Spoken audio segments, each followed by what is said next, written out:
Thank you. You can be similarly introspecting on the impact of COVID and the wars which are happening now. Thank you. Food inflation, madam, similarly, food inflation was a modest 2.2 during 99-2004. 2004 to 9, it reached 6.5. 2009 to 14, it reached 11%. And 14 to 24, it's back to 5.3%. So the pattern is consistent. 25 years, you split it between UPA or non-NDA and NDA, you see inflation is better controlled under NDA regimes. Madam, Honorable Member Manish Tiwari, I can't see him here, but I would like to respond to him, was talking about fuel inflation. I quite appreciate his concern, because this can affect poorer families as well. I want to place the data before.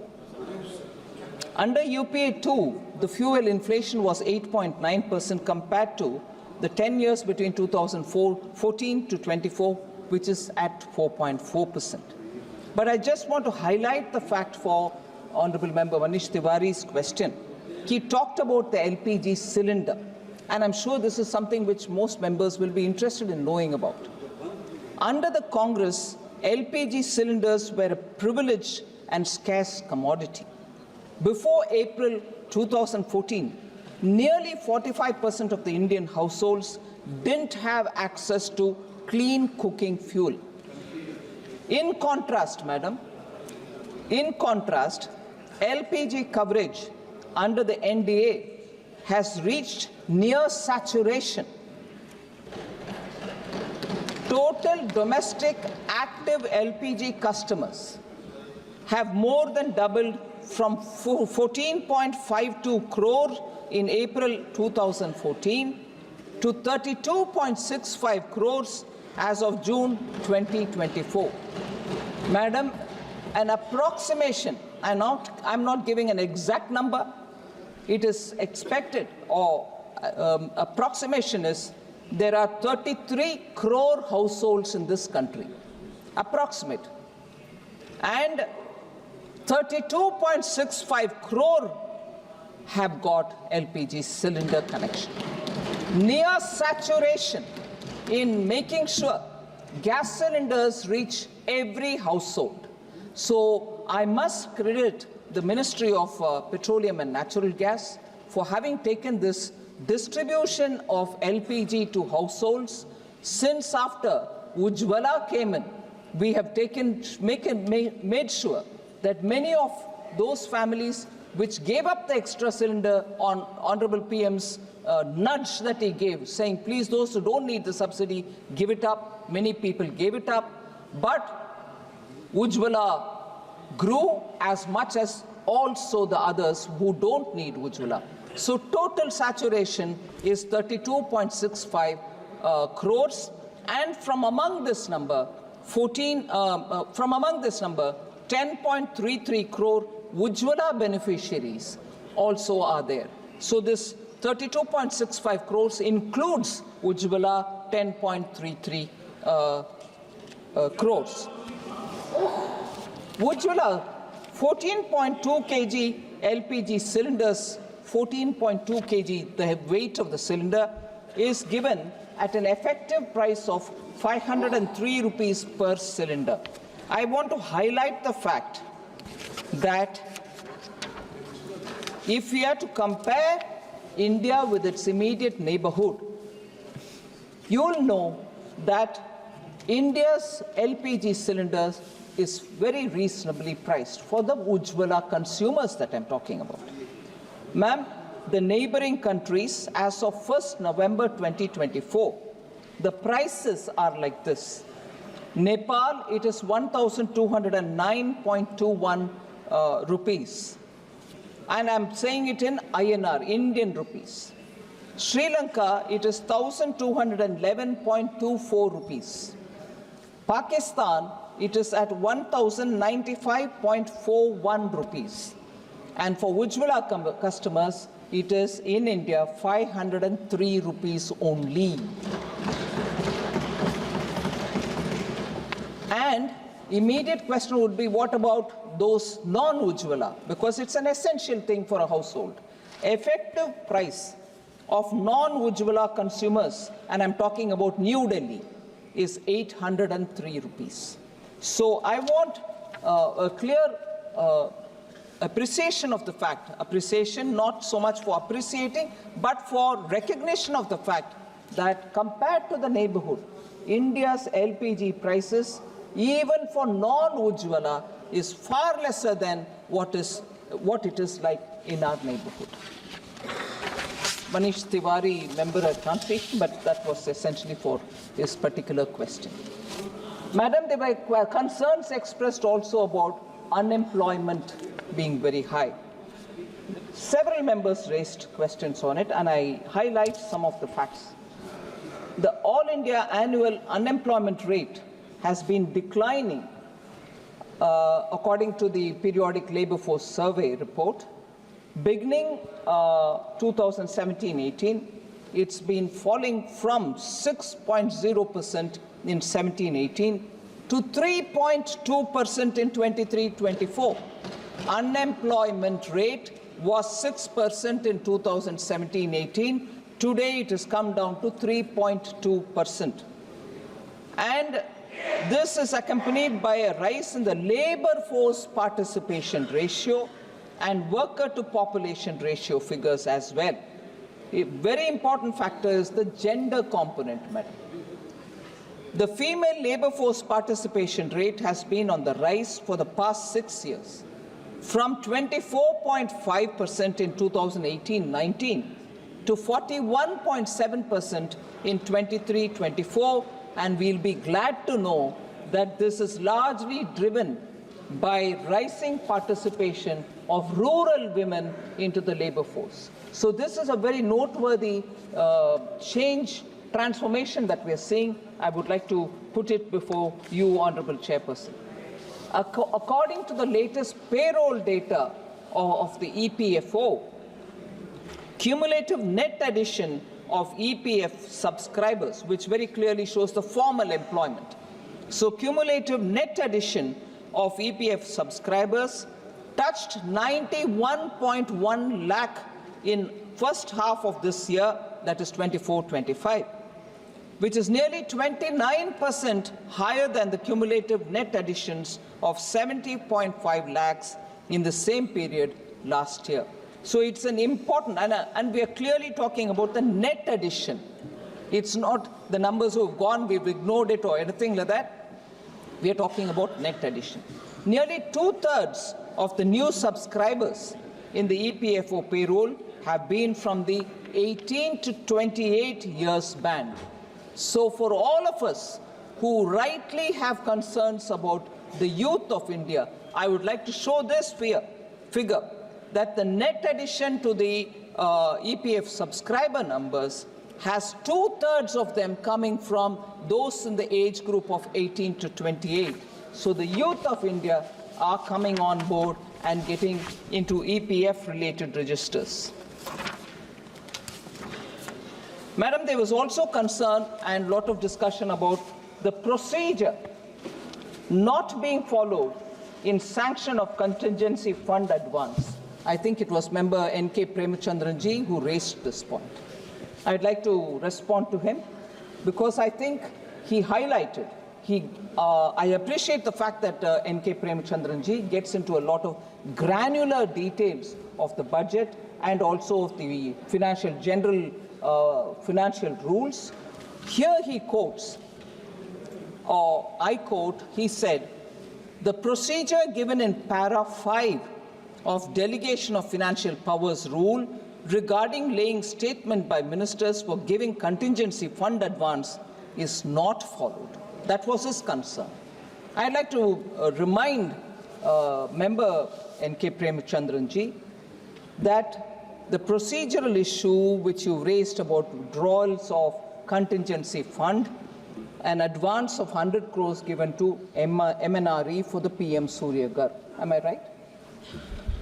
Based on the request of the ministry, contingency fund advances are normally given to various ministries, and in this case, the contingency fund advance of 100 crore was sanctioned on 4th October 2024 at a time when the Parliament was not in session. This amount is being recouped, and that you see in the supplementary demand for grants through the supplementary demand which we have placed now. So, Ministry of Finance does not normally permit consolidated fund advances when Parliament session is underway. In the instant case that he is referring to, Finance Ministry has not issued the sanction during the Parliament session. I would just like to mention it very clearly for Sri N.K. Premachandran's consideration. If at all drawals of CF advance has happened by any ministry, the minister concerned is required by rule to lay a paper in the House. So, and that's the extent procedure. Madam, similarly, I think it was one of the members, if I'm right, Lalji Vermaji, who had mentioned that this supplementary demand for grant is being presented within 1 month of the budget. I'm not sure if Lalji Vermaji is here. This is the first batch of supplementary demand for grants. And even as I opened my statement, I said the regular budget in this election year was presented in July. Now we are into December. We are several months away from July, not one. So that statement, unfortunately, doesn't seem to be correct, Madam. This has been reduced. The supplementary demand for grant, this one being the first one, I would like to definitely place on record that we have kept the supplementary demand for grants. Normally 3 are permitted. We've tried keeping it within 2 and never moving to the 3rd, except for 1 year when the 3rd also had to happen. So supplementary demand for grants are not too many, not too frequent, and doesn't happen for simple, small reasons. So I want to leave the data behind that this is the first one, and the amount, in fact, some of the honorable members, I'm very grateful, mentioned about it, that this time the supplementary demand amount itself is far lesser than last time, showing greater accuracy in the BE stage itself of budget making. So there is a greater absolute targeting of what is the budget estimate got to be, and there is not, therefore, much of a requirement to come with huge supplementary demands, and not too many of them as well.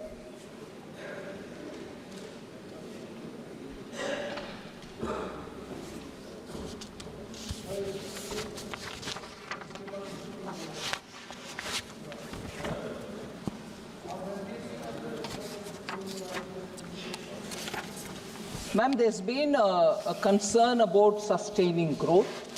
I broadly spoke about the growth and growth-related figures earlier. But what are the specific steps that the government has taken to push and to sustain growth was one of the questions. As much as private sector investment slowdown and more investment on infrastructure have all been points on which a lot of members have raised their concerns. I'd like to broadly say that even at the beginning we said there has been considerable emphasis on capital expenditure. Repeated every year, our capital expenditure amounts are only growing, not in just actual numbers, in percentages as well. That this year we allocated 11.11 lakh crores for capital expenditure. If we understand that together with the amounts that we've given to the state, this year particularly, we have given 1.50 lakh crores to the states as interest-free 50-year loan for capital assistance. If effective capital expenditure of the union government is taken on board, and what is the effective capital expenditure, madam? Includes budgeted capital outlay and grants and aid for capital creation. If these two are put together, you get the effective capital expenditure figure. And while 11.11 lakh crores is the capital expenditure announced in the BE, effective capital expenditure inclusive of our capital assistance to the states, interest-free, it is pegged at 15.02 lakh crores, madam. One of the highest in Government of India's history. This is the amount we are giving for capital expenditure, which has given a big role also for the states to build their capital expenditure account. And as a result, I think steps that we're taking to push for growth and to sustain growth are going through this route of capital expenditure so that the multiplier effect, which will spread through the economy and therefore give a greater traction and multiplier effect to the economy itself, will be bigger. Because I think we've spoken about this as well, which I'd like to emphasize again, that for every rupee spent on capital account, the multiplier effect that you get touches even 3.48, sometimes 4.3. That is the kind of multiplier you get when you spend on capital account.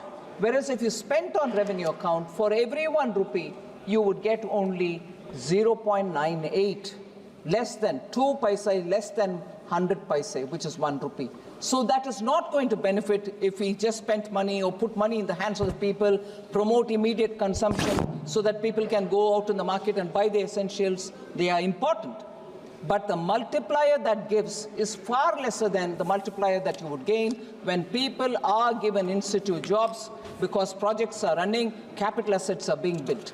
We have gone through that route, and this time the effective capital expenditure of the Government of India is at 15.02 lakh crores. What are the expenditure on which this amount is getting spent?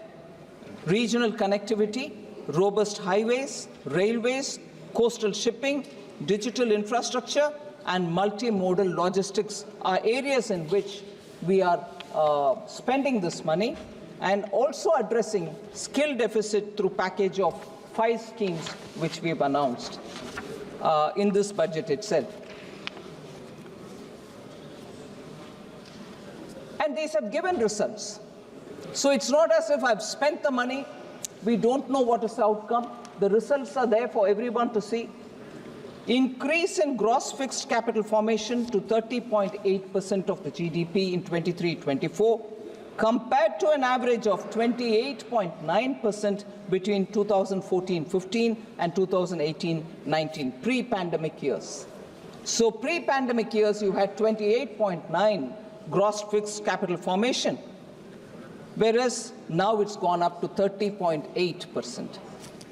Also, private investment by non-financial firms, about 3,200 firms, an independent research looked into it and said 11.6% is the growth in private investment by non-financial firms. That itself will explain. I'm talking not about the banks, not talking about the NBFCs, but other firms which are in the private sector. An improvement in the ranking of the World Bank Logistics Performance Index from 54th place where we were in 2014 to 38th place in 2023 to 44th place in 2018 and to 22nd place in 2023, particularly under international shipments category. Ma'am, you probably are aware that in every session of the budget, we have questions on tax devolution to opposition-ruled states, and that they have been reduced, particularly for Kerala, Karnataka, and Himachal Pradesh. Shri K.C. Venugopalji asked about it. I'd like to again, like the way I do in every session, again answer this question. Tax devolution to states is based on the formulation and the recommendation given by the Finance Commission. Within first 45 months of the 15th Finance Commission, the current Finance Commission, the tax devolution to these states is more than the total tax devolved to these states in the entire period of the 14th Finance Commission. Entire period of the 14th Finance Commission, 5 full years, and you can take 45 months of the current Finance Commission, which is just about 4 years and about a couple of months, 3 months. I'm going by state, madam. Karnataka during the 14th Finance Commission, which is like between 2014 and 2019, had 1,35,044 crores devolved to it. And within the 45 months of the current Finance Commission, they have received 1,41,937 crores, already much more than the entire five-year period of the previous Finance Commission. Himachal Pradesh received 20,830 crores during the 14th Finance Commission's entire period, whereas what they've received in the first 45 months of the current Finance Commission is 32,087 crores. Kerala, 71,713 crores during the earlier Finance Commission during its entire period, whereas in the 15th Finance Commission, which is the current Finance Commission, and in the first 45 months, 75,171 crores. So, no question, madam, on time, much more is what is being devolved to all states, and there is no difference between which state is ruled by which party. Everybody gets what their due is, and that's the principle with which Prime Minister Modi guides me, and that's what we do.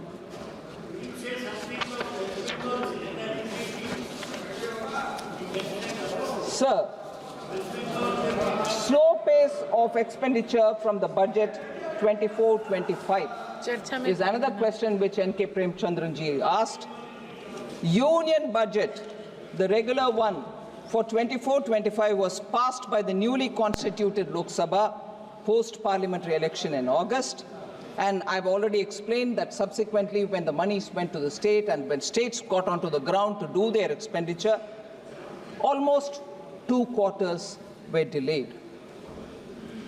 So this situation is broadly similar to all other election year. However, the total expenditure up to October 24 was 24.74 lakh crores. October 24. This is 51.3% of BE, which is broadly similar to pace of expenditure in up to October 2023. So it's not slow since after the second quarter.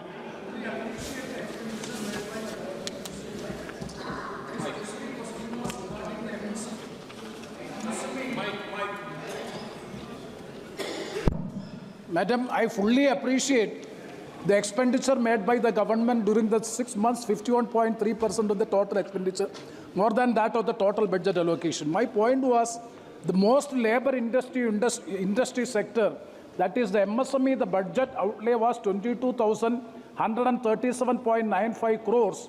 There is a revised outlay. I can't understand what is its revised outlay at this juncture.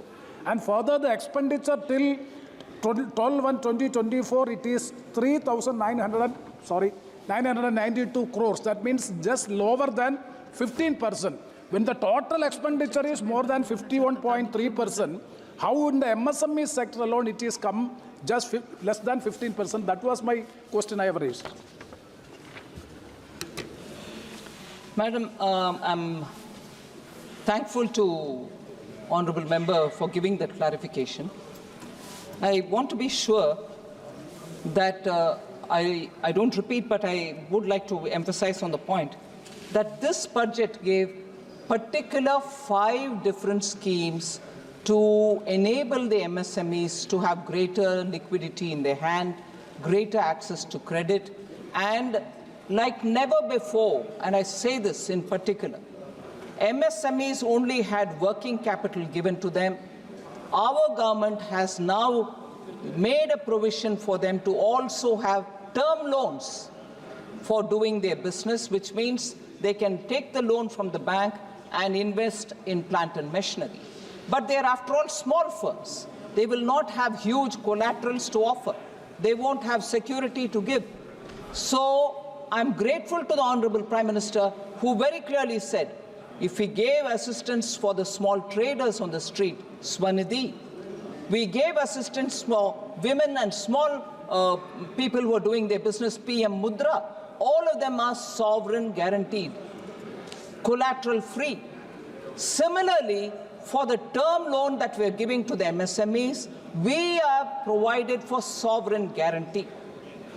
For the first time in this country, so Honorable Member Prem Chandran be informed on this, that MSME never had that provision in all free India, 1947 onwards, for a term loan and a sovereign guaranteed term loan. We have given that this time.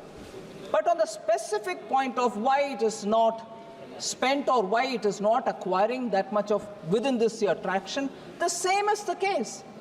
If the budget was passed in July and the department has to do it all in the ground within the next 4 months, it will have its own difficulties. But that's not to say this program will not continue. It will continue with the same gusto. So I want the fact that this year has a peculiarity, vote on account, a regular budget in July, and after which, when expenditure has to happen in all sectors with the same speed, some ministries do take the time. I'm going around visiting MSMEs clusters, establishing SIDBI branches there, asking SIDBI to give more loans to the MSMEs under the newly designed post the regular budget schemes. So I appreciate your concern on MSME, but it's not being brought down.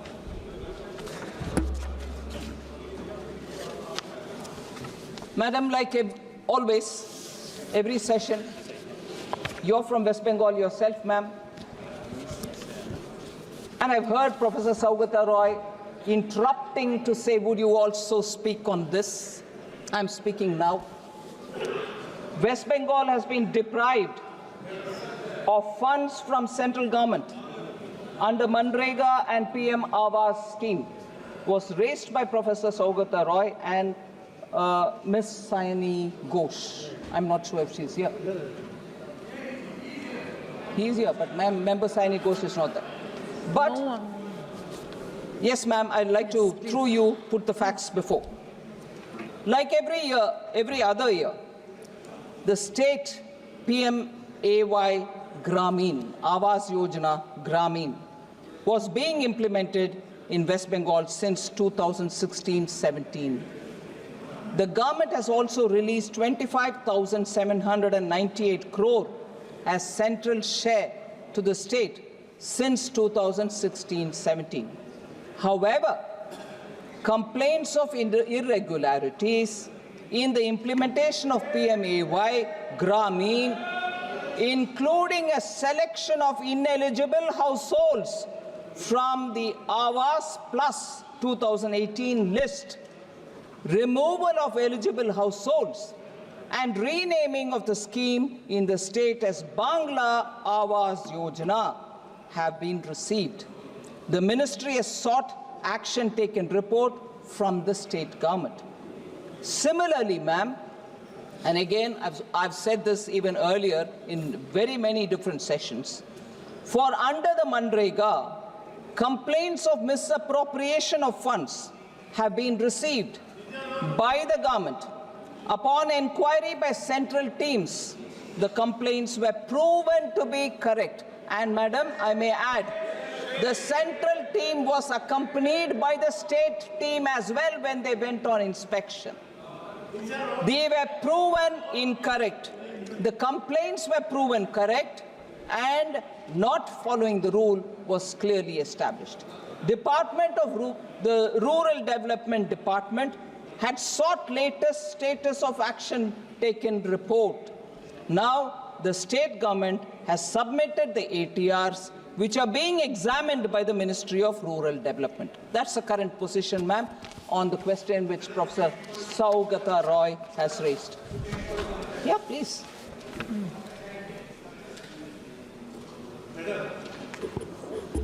What I want to suggest or what I want to submit if any corruption happens in any part of the state,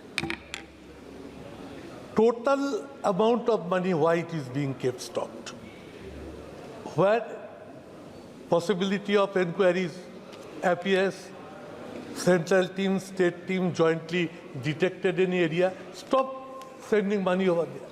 But for few places or for one or two places, you are blocking the total money.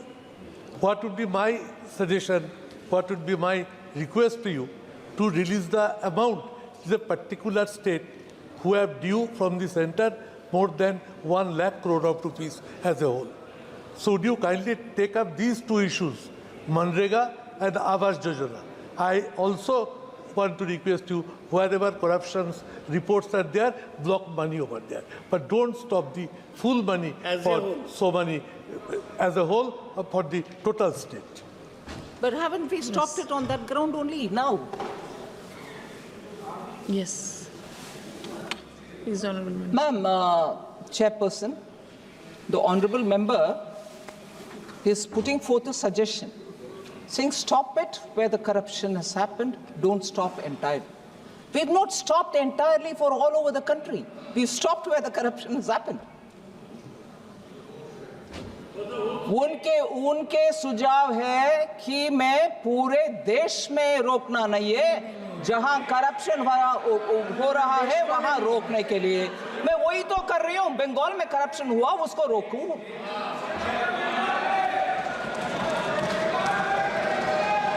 मैंने गलत समझा है क्या?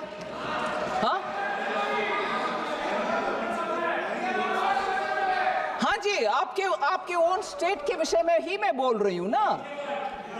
You want English और you want my टूटा फूटा हिंदी?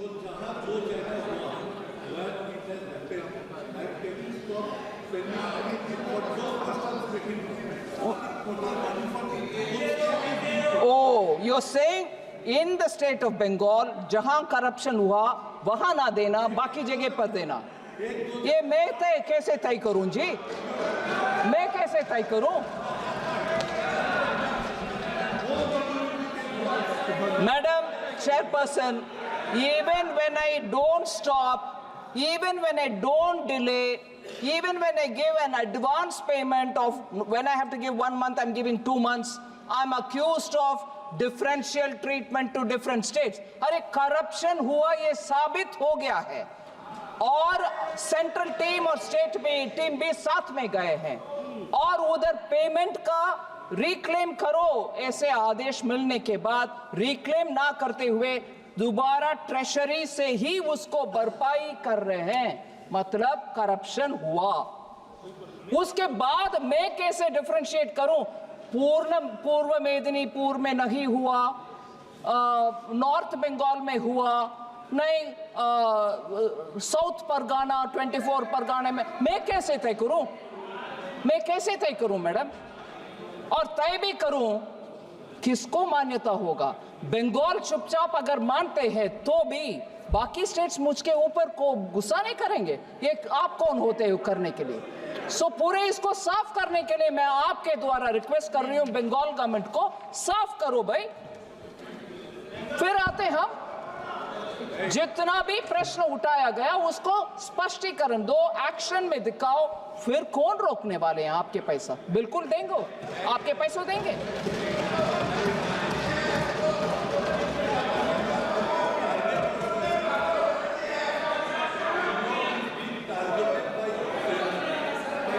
दिन तक आप ये करेंगे, आपका जो purpose to make your party more influence in the state, it will never happen. Result will always be 6-0. Give money to the state. Poor people, hungry people are crying for hunger. So take care. I repeat I request you with folded hand, sare taka, all money being kept detained. It cannot happen for a particular state.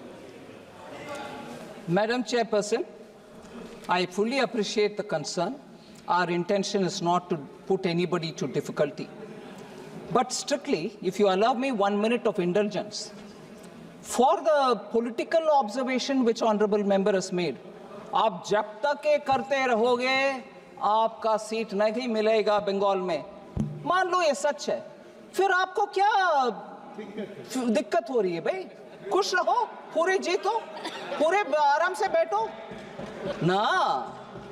हो रही है दिक्कत, जनता देख रही है, गरीब के पैसा किसके हाथ में जा रहे, पार्टी वर्कर्स में हाथ में जा रहे, ये अभी खुलासा हो गया है, इसीलिए दिक्कत हो रही है उधर, इसीलिए दिक्कत हो रही है। और जब हम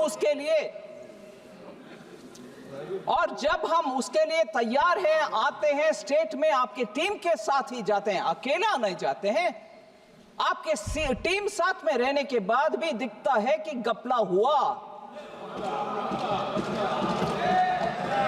उसको सही करने के लिए मौका भी देते हैं, फिर भी आप यही राजनीतिक भाषा बोलते हो, नहीं जब तक ये करोगे बीजेपी नहीं आए। नहीं जी, देश अच्छा होना है, मोदी जी का संकेत यही है, अच्छा करप्शन रहित गरीब को जो पैसा मिलना है वो मिलना चाहिए।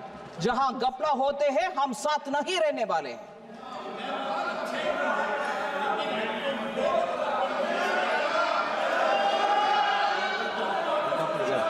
एक का ही है, नहीं सर अभी बैठ गई है, उनका सुन रही है, आपने परमिशन नहीं दी वैसे ही।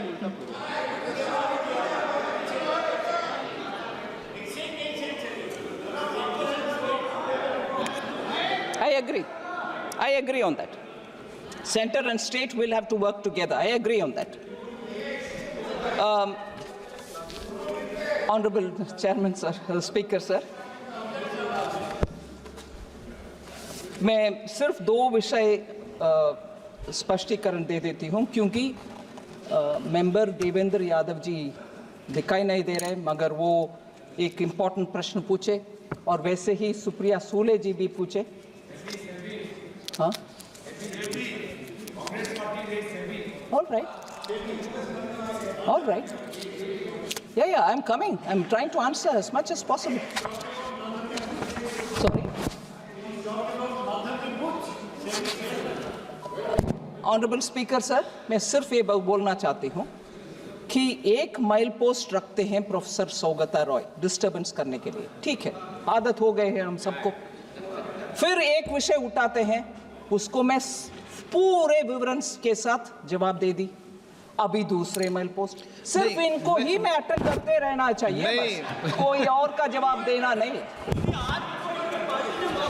सो ठीक है सर, ब्लैक मनी के ऊपर सुप्रिया जी और देवेंद्र यादव जी ने प्रश्न उठाया, सॉरी धर्मेंद्र यादव जी ने। इसमें बहुत सारे स्टेप्स सरकार ने उठाए। Action has been taken on very many unaccounted, undisclosed foreign assets. मैं 3 कैटेगरी में उसको लगा रही हूँ।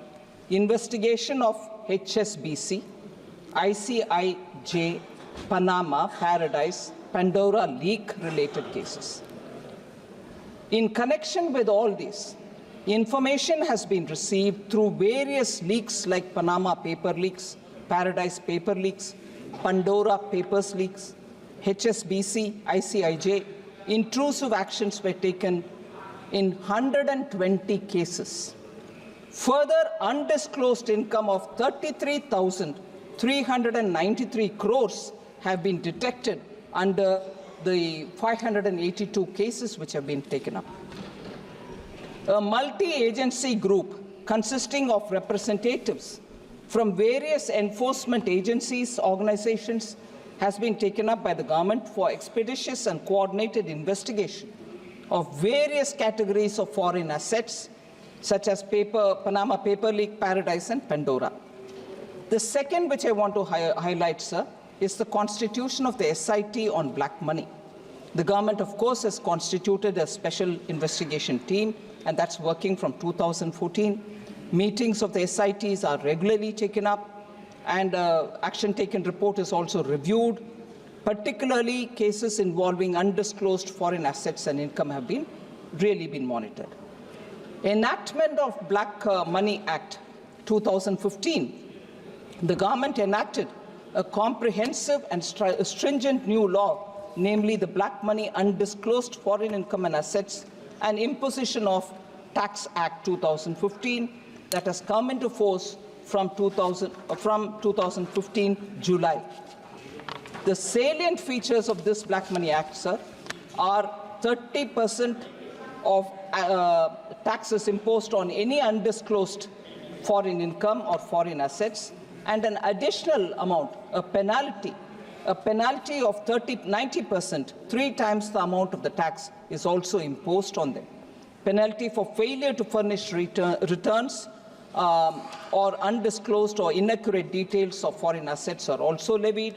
A penalty of 10 lakhs is levied, and so on. Then there is a lot of through the court action.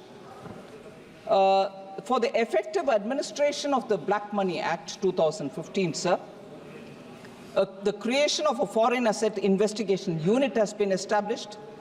29 foreign assets investigation units are set up under the Directors General of Income Tax investigation all across the country. Proceedings under the Black Money Act 2015 as of June 2024 in about 697 cases, raising a demand of more than 17,520 crores that's been raised. 163 prosecutions have been launched. Foreign asset schedule has been issued in the ITR. Then number of taxpayers disclosing, this is a very interesting information, sir. Number of taxpayers disclosing foreign assets were 60,467 in the year 21-22. Now it is 2 lakh taxpayers in 24-25. The Black Money Act is actually having a deterrent effect on a lot of taxpayers, that today they come forward on their own to disclose their foreign assets. Sir, very important data is 82 cases till 30 June have been referred to the ED under the PMLA Act. 82 cases. Sir, specific numbers were asked. Total tax collected under the BMA, Black Money Act, in crores of rupees is 2,655 crores as of June 2024.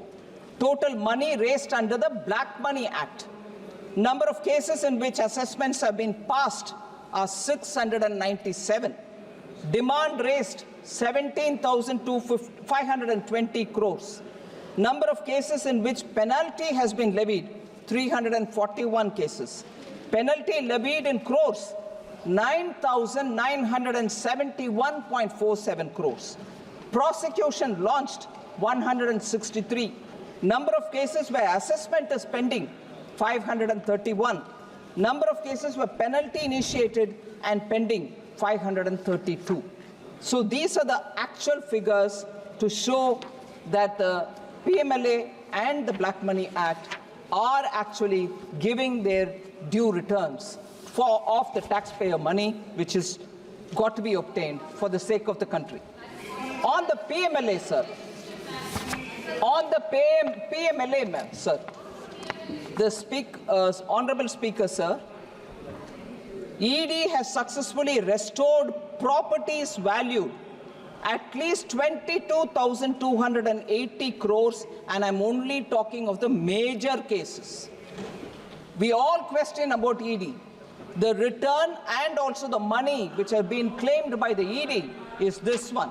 Restored properties of 22,280 crores in major cases. And I would like to list the number of cases, sir. Vijay Mallaya case, 14,131.6 crore, complete amount of the attached property has been restored to the public sector banks. So there's no way in which I can go on listening to very many members who, without the facts, go on saying, no, haircut has happened, big people are allowed to take the money, small people are being punished. No way. We've not left anyone. Even if they fled the country, we've gone after them. ED has collected this money and given back to the public sector banks. 14,131.6 crores only from Vijay Mallya. Nirav Modi.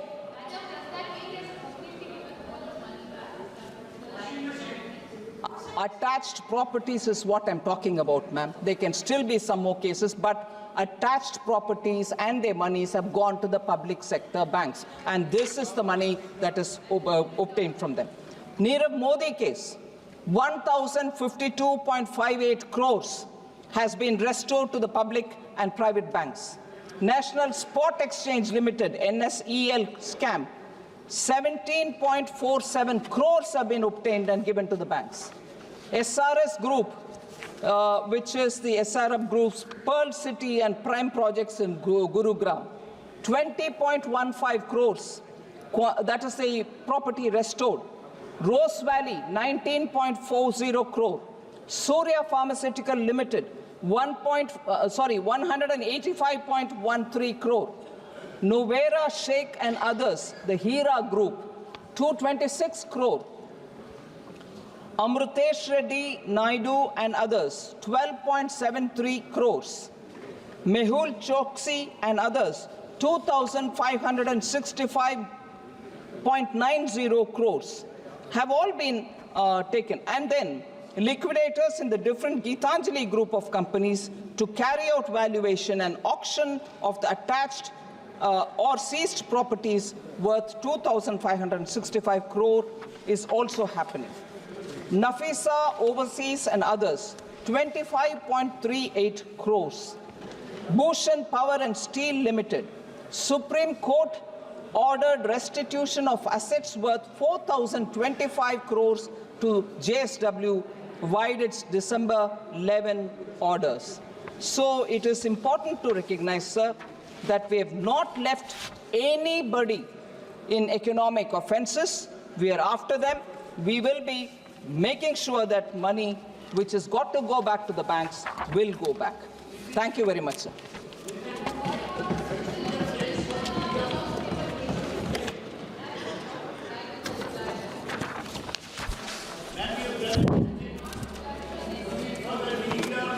Thank you very much.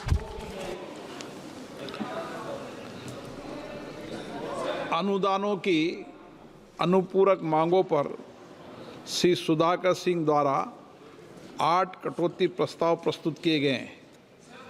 अब मैं सभी नहीं sir, पहले पूछ चुके हैं। अब मैं सभी कटौती प्रस्ताव सभा के मतदान हेतु रखूंगा।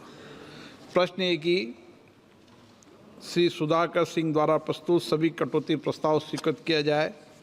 जो सदस्य इसके पक्ष में हाँ कहें, जो सदस्य विरोध में हैं वो ना कहें।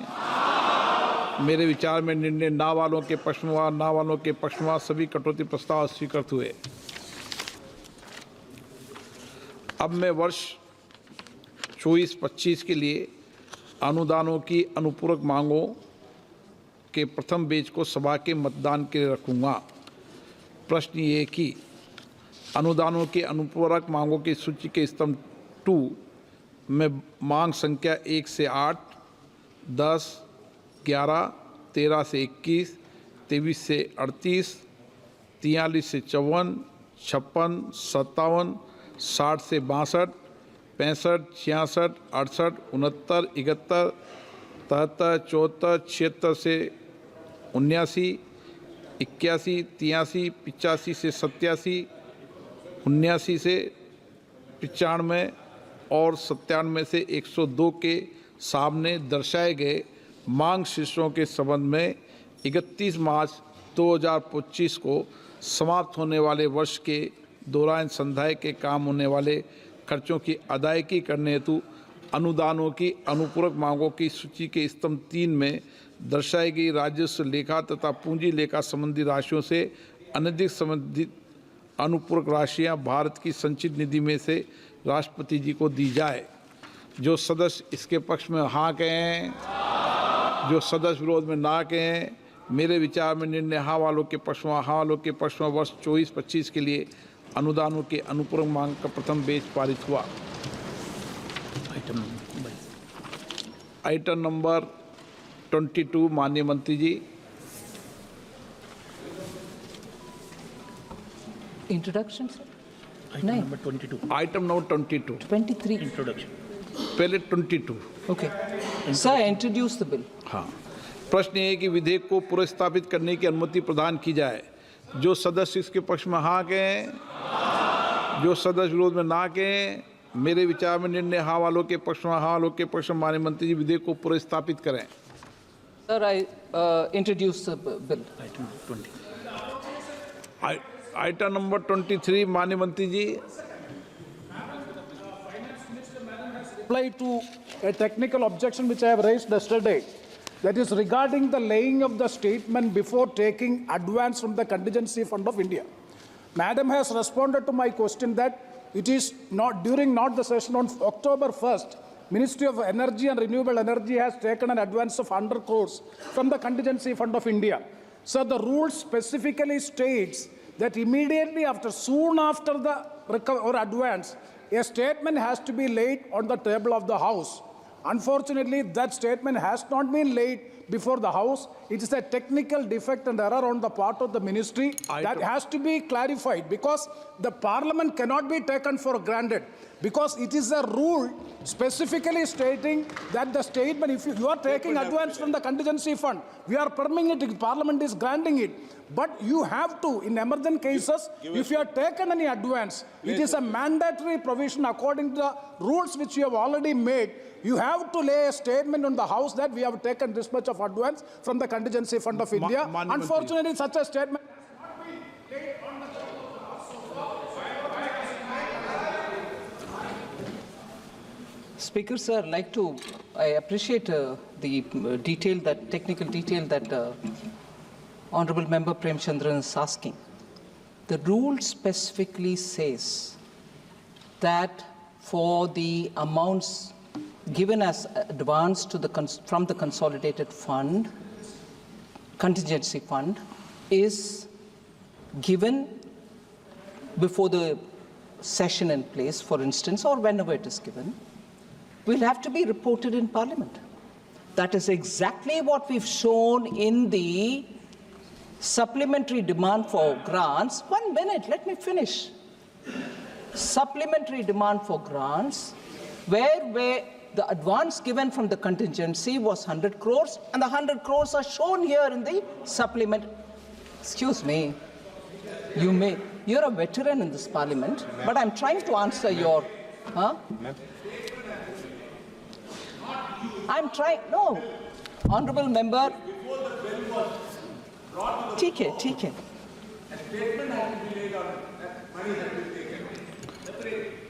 Okay. I fully understand this, sir. When that amount is granted, which is not normally done, granted during the session, then the statement comes separately. Whereas, wait a minute, oh my God, the impatience. Have I run away from the House? I'm standing here with your permission to answer this, sir. If I had escaped and gone away, I can understand them. Oh, no, she's not. I'm here to answer you. So, shall I speak in Hindi, sir? It'll be even worse. So, just for the House's information, I'm reading from the Delegation of Financial Powers Rule 2024. And this is Appendix 1, Paragraph 5. Where in an emergent case of new service / new instrument of service, it is not possible to wait for prior approval of Parliament, the contingency fund of India can be drawn upon for meeting the expenditure pending its authorization of by Parliament. Recourse to this arrangement should normally be taken only when Parliament is not in session. Such advances are required to be recouped to the fund by obtaining a supplementary grant. However, when Parliament is in session, a supplementary grant should preferably be obtained before incurring any expenditure on a new service, new instrument of service. That is to say, recourse to contingency fund of India should be taken only in cases of extreme urgency. In such cases, the following procedure recommended by 6th Lok Sabha committee on papers laid on the table in the 4th report should be observed. What is that which has been recommended? Quoting, as far as possible, before such withdrawal is made, the concerned minister may make a statement on the floor of the Lok Sabha for information giving details of the amount and the scheme for which the money is needed. In emergent cases, however, where it is not possible to inform the members in advance, the withdrawal may be made from the contingency fund, and soon thereafter a statement may be laid on the table of the Lok Sabha for the information of the members, unquote. That is exactly what we are doing, where we have put it into the supplementary demand for grant, and even if that is insufficient, I've not finished, Prem Chandran ji, I've not finished. Don't worry, he's safe. You don't need to protect him, sir. And we've had such exchanges before. Maybe you have not seen, you may not have been in the house. So, sir, that's what we are doing in the supplementary demand for grants. I'm not even looking at him. I can see him wildly shaking his head, saying, no, not that. There is still this house in session. This house is still in session. And if such a thing is required, the ministries which have taken it are still having the time to come back and lay the paper that you so desire. And I respect the rule. And if that's not satisfactory, with your permission, he can still ask me more questions. Motion of the consider. माननीय मंत्री जी 23, sir. 23, sir. 23. Sir, I rise to move that the bill to authorize payment and appropriation of certain further sums from and out of the Consolidated Fund of India for the services of the financial year 24-25 be taken into consideration.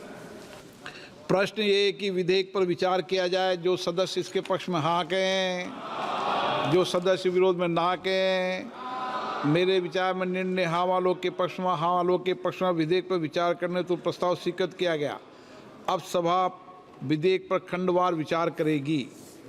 प्रश्न ये कि खंड 2 और 3 विधेयक का अंग बने। जो सदस्य के पक्ष में हाँ कहें, जो सदस्य विरोध में ना कहें। मेरे विचार में निर्णय हाँ वालों के पक्ष में, हाँ वालों के पक्ष में खंड 2 और 3 विधेयक का अंग बना।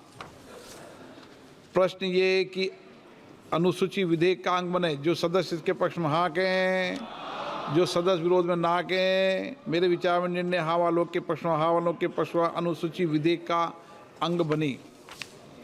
प्रश्न ये कि खंड 1 अधिनियम सूत्र विधेयक का पूरा नाम विधेयक का अंग बने। जो सदस्य इसके पक्ष में हाँ कहें, जो सदस्य विरोध में ना कहें। मेरे विचार में निर्णय हाँ वालों के पक्ष में, हाँ वालों के पक्ष में खंड 1 अधिनियम सूत्र विधेयक का पूरा नाम विधेयक का अंग बने।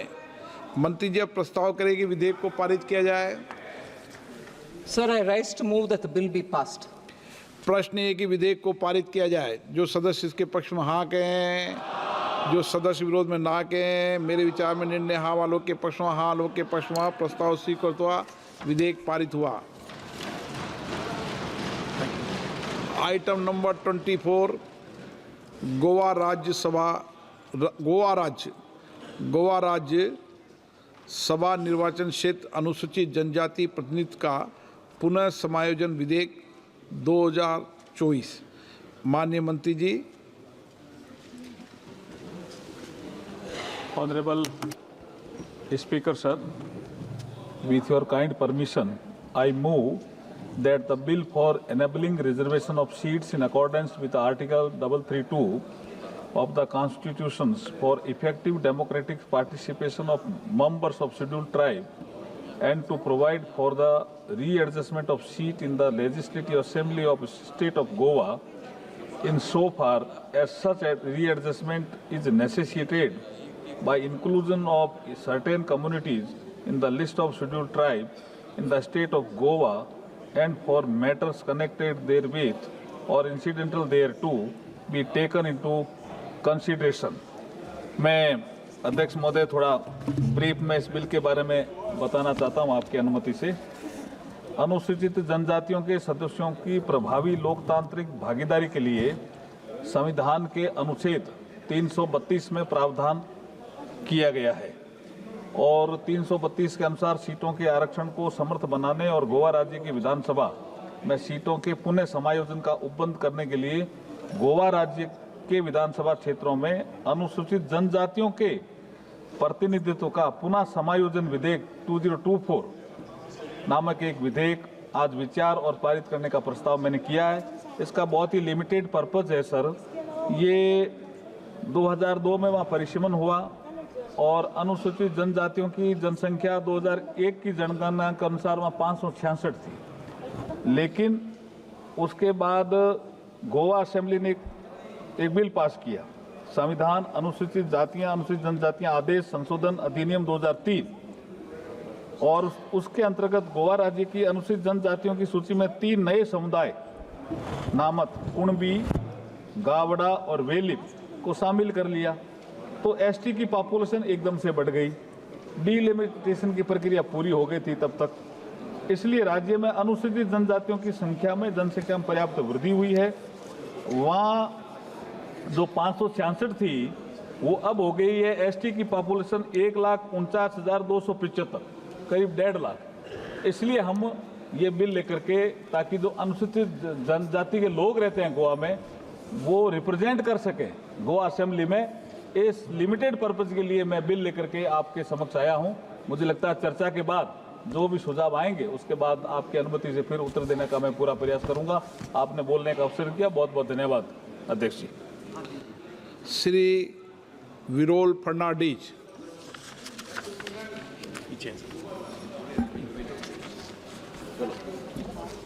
मान्य सभापतीक देव बरें करूं म्हणटा, कित्याक आयज हे इम्पॉर्टंट बिल, महत्वाचे बिलार आमकां उलोवपाक चान्स दिलो म्हण.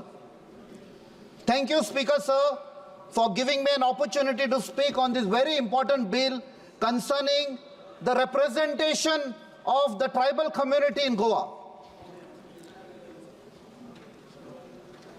Madam Speaker, when we make a mere mention of Goa, it invokes a picture of natural beauty, clean environment, the beautiful rivers, the lush green fields,